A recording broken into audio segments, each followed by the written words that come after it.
नव्या वर्षात देवदर्शनला जाताना काळानं घाला घातलाय।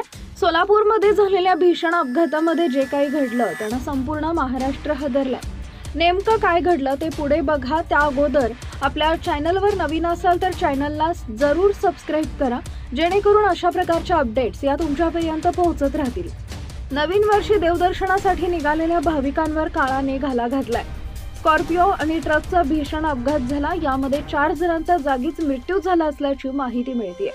त्यामध्ये 2 महिला आणि 2 पुरुषांचा समावेश आहे। जखमींना सोलापूरमधील रुग्णालयात उपचारासाठी दाखल करण्यात आलंय। गाणगापूरला जात असताना मैदर्गी जवळ अपघात झाल्याचं समजतंय। मृत हे नांदेड जिल्ह्यातील असल्याचं प्राथमिक माहितीमधून समोर आलंय।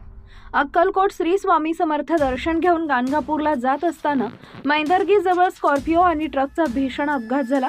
समोरासमोर झालेल्या अपघातात 2 महिला आणि 2 पुरुष यांचा जागीच मृत्यू झाला, तर 8 ते 9 जण गंभीर जखमी झालेत। मिळालेल्या माहितीनुसार सर्व भाविक नांदेड जिल्ह्यातील आहेत।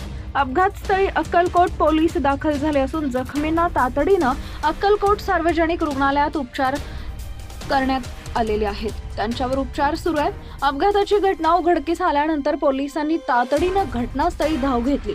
यानंतर पोलिसांनी जखमींना तात्काळ रुग्णालयात दाखल केलंय। जखमींवर उपचार सुरू आहेत। हा अपघात झाल्यानंतर लोकांनी घटनास्थळी मोठी गर्दी केली।